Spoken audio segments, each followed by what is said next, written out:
Let's talk about the company you're working with now. It's Diversity Practice and Search. Is that? It is, but we're the largest woman-owned. So what did I do? After selling my business, and then it got resold, so I took a buyout, and that was a very difficult time because after I first sold, I stayed on for 5 years, and it's really difficult when you're an entrepreneur sometimes is showing the machinations when you then, and everybody, all my women friends who have sold major businesses have had that kind of experience. But so instead I could choose then just to work on my different organizations because I'm on 8 boards. But the fact is that I really, one of the big executive search firms talked to me about coming in and heading their diversity practice of one of the nation's top 2 executive search firms. So I called Judy Von Selnick, who's the CEO of Diversified Search Ray & Bernstein in Philadelphia, to ask her advice. Her advice, she said, is get on the next train.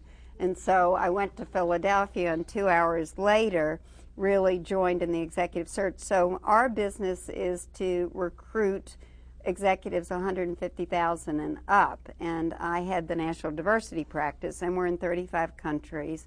And basically, so now I have to walk the walk that I've been talking the talk for so many years. So when you say diversity, tell me what is diversity and what makes up. Is a woman qualified to be, is that bringing Sure, women because in?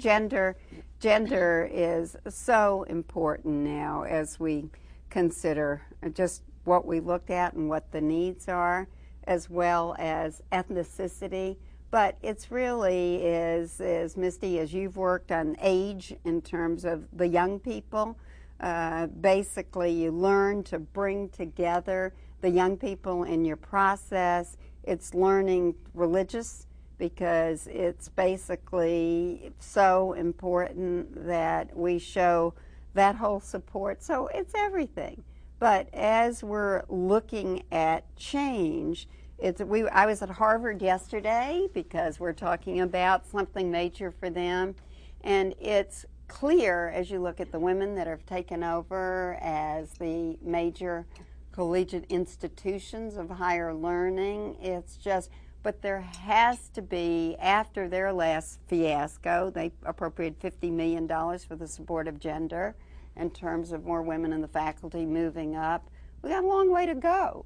And that's going to be with all of us as advocates. So we've come a long way, baby. Right. But we still got a lot further to go. Sure. So let's talk about this last election. I know you were very heavily involved in helping.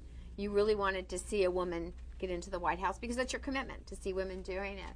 Are you glad all this is behind us now and that we're moving forward into a new... It was a great experience, and I felt it was a privilege to be on the women's leadership for Hillary Clinton. And we saw it all right, and some of you were there.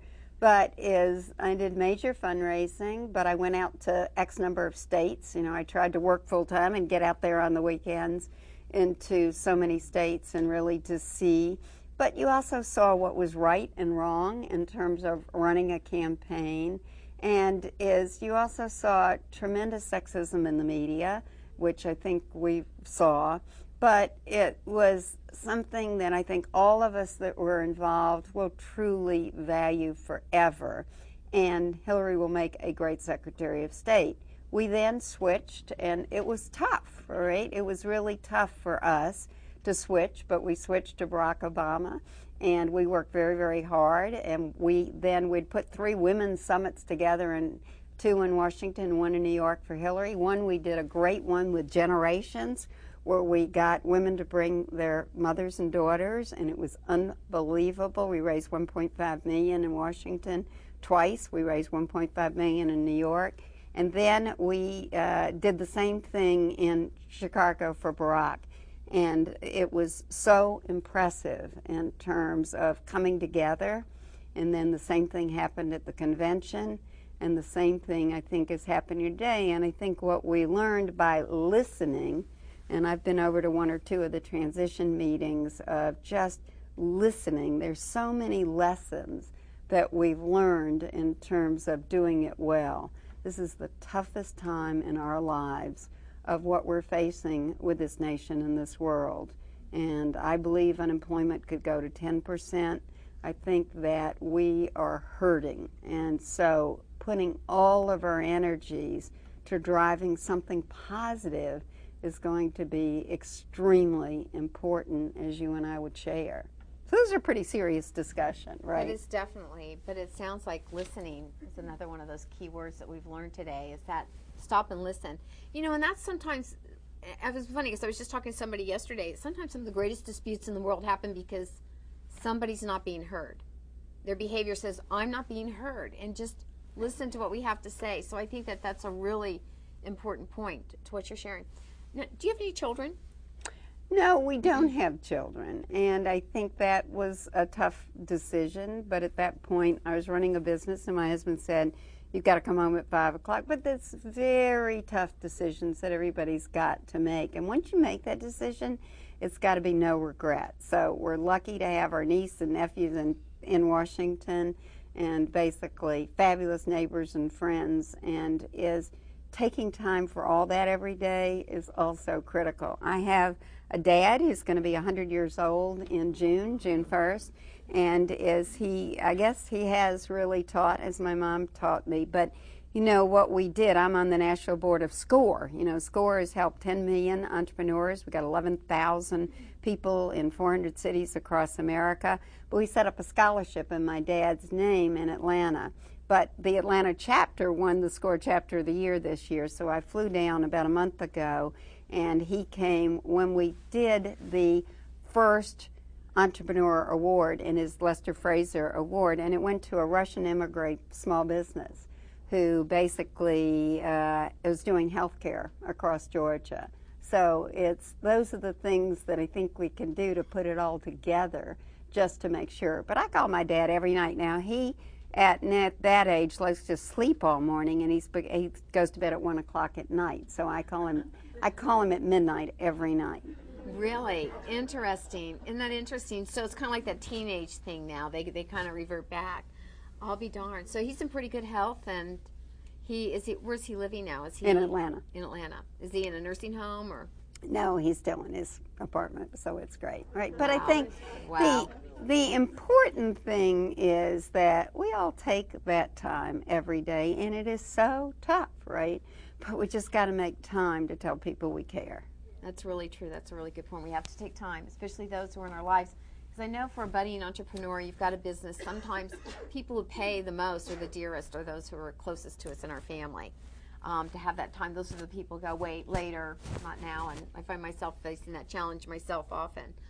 So what's next for Edie?